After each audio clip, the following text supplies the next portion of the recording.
Hi everyone, welcome to The Fruition. I'm your host, Angela Scarfia. We here at The Fruition interview plant-based people who are actively making a difference in the community, all while trying a new fruit they've never had before. Today's guest is going to be Mini of Super Dope Yoga, who has been doing great things in the community, and I can't wait for you to meet her. She's going to be here talking about some of her challenges, some of her wins, and she's also going to be trying our feature fruit of the day, which is Husk Cherries. So stay tuned if you want to see if she likes Husk Cherries, and if you want to hear all about the great things she's doing to impact the community.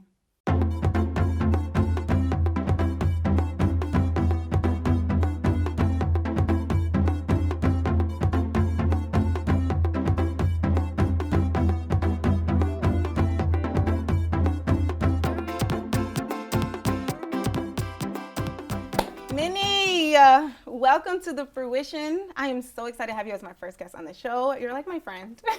Forever. Forever in life. But you're also really dope and you're doing great things in the community, so I couldn't think of anyone better to start off this new project with other than you. So thank you for being here. Thank you for having me on with you and, being your first guest. You mean a lot to me. I wouldn't be doing this if it wasn't for her. So I told you what the concept of this project is. It's really all about highlighting the transition and what made you want to transition. I think that's an area we don't talk a lot about in the vegan community, and I think it's huge to want to share and hopefully inspire. So I want to know all about, from the beginning, before you even considered going plant-based, what was life like for you, and what kind of happened that inspired you to make this transition? So I'm Puerto Rican. We eat a lot of rice, we eat a lot of beans, we eat all kinds of meat. I became vegan solely because I wanted to lose weight. After I had my son, I was like 200 pounds.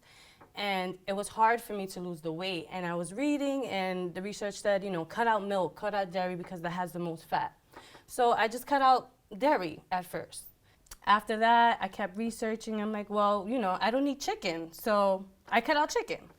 Then I became pescatarian for a few months.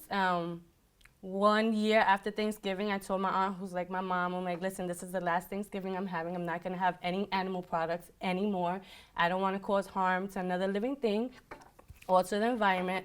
So that last Thanksgiving, she made me a big pescatarian Thanksgiving, and the day after that, I became vegan, and I never looked back. I did it my way, what worked for me, and baby steps. Some people can quit cold turkey. Me, I couldn't. I had to take my time and I had to research. I like to know what I'm getting myself into.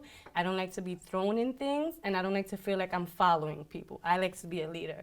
So I made the decision, and that's where I'm at today. What year was this? This was about 4 years ago, Oh, wow. 4 to 5 years ago. Okay, and currently, are you still the only person in your family that's plant-based? My cousin is vegetarian. Oh, nice. So I know one I'm cousin trying that's to- vegetarian too. That's my girl.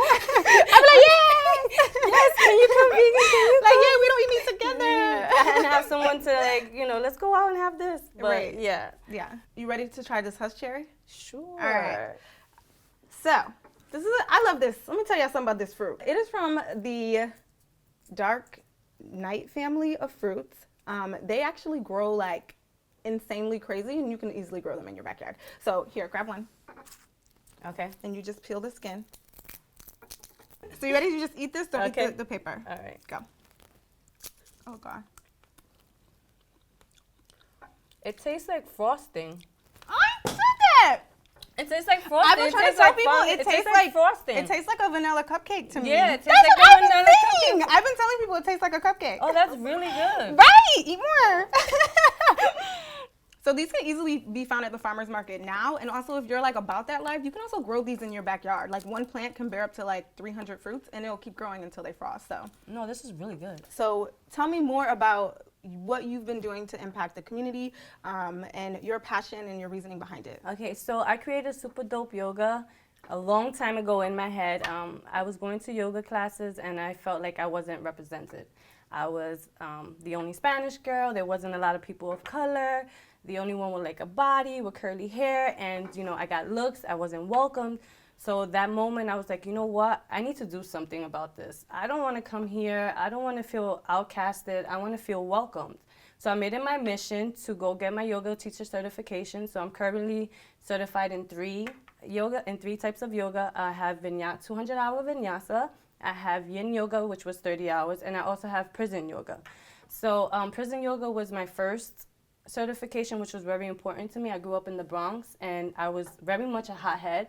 I was always in fighting. Yes, I was in jail, and I feel like yoga is a good outlet for our people in the community, and it's not easily accessible. $25 for a class, $5 for a mat, $2 for a water. By the time you take the train to get there, it's very expensive, and it turns people off. So my mission is to bring it to the inner community. So I don't teach at a studio. I travel, I rent the spaces, and I do the classes donation-based. Mm-hmm. So if you want to give me a quarter, give me the quarter. If you want to give me $5, give me $5. But my mission is to teach somebody one thing new. And so I just want to be that light for somebody else because I didn't have it. Mm-hmm. I had a rough childhood, so, at the end of the day, my mission is just to bring some light to someone who didn't have anyone. So I know you mentioned you're Puerto Rican, and I, from experience, just from socially, even within my family, showing up to family functions can be really hard, especially when everyone else eats meat still or dairy still. So tell me a little bit more about it. When you go to Thanksgiving or Christmas holidays, what is it like eating? At first, my family was like, "You're crazy, you're doing this extreme diet, yo no te voy a cocinar, I'm not gonna cook for you, like make your own food." But as the times went on, my family realized I wasn't giving up, like there was no going back, there was nothing they can do. So now they make my food, or if not, I just bring my own stuff. I always plan ahead. I'll bring food. I'll make my own things. But now my family is very accommodating because they have no choice now. Like, can you make sure you make some vegan food for me? Right. And, now they're aboard. So it's a process. Mm-hmm. It's a process bringing your family along the ride because to them, because of tradition, because this is how it was, they think it has to be that way. Mm-hmm. But it just takes one person to change someone's mind. Do you feel at this point there's anyone in your family who's considered transitioning into more of a plant-based diet, or just eating less meat, more plant-based, or less dairy, more plant-based? Well, it's funny. It's more people at work than as opposed to my family. My family, not so much. They're not with it, but they support me, which is fine. I'm not going to push my views on you. I would love for them to be vegan. It's going to be better for them. It's going to be better for the environment. It's a win-win for everyone. But sometimes you just can't change people's minds, and you have to let them be themselves. So one thing that a lot of people don't know about Minnie is that she's a mother of two, and she snatched with a snap. So tell us a little bit more about what it's like being a mother of two, being vegan. Are they vegan, or do they eat more plant-based because of you? Is it difficult? Tell us a little bit more. Okay, so it is difficult because we live with their grandparents and they're Haitian. They don't know much about the veganism movement. They don't know how to cook vegan food. But when I'm at home, they do eat plant-based. They're always trying things. I take them to events with me. We have real life conversations. My son is 8 and my daughter's 12. I don't sugarcoat it for them because if I don't tell them, someone else is going to tell them in a way that I wouldn't want it presented to them. So even though they do eat meat, they're very respectful about it. They know a life is taken so they can eat it. So my son will say, thank you for giving your life for me. He understands that we're earthlings. He understands that we're all one and we're connected. So I'm hoping that when he's a little older, my daughter's older, they'll convert into veganism. This is an iffy subject in the vegan community. Like, you're the parent, tell them what to do. I want my kids to be free-spirited. I want them to make their own decisions. I'm not going to push them, but I'm going to educate them. Mm-hmm. And I see them changing as the time goes by. And when they're with me, they do eat vegan. It's just when they're with other people. Right. So I'm confident that they will do it on their own time. But right now, it's definitely a work in progress. I 100% agree with you, and I even feel that way even about adults. To me, transitioning and changing your lifestyle is a big deal. It's a huge life change, especially if you were raised in a family or around people who did not eat that way or did not live that way.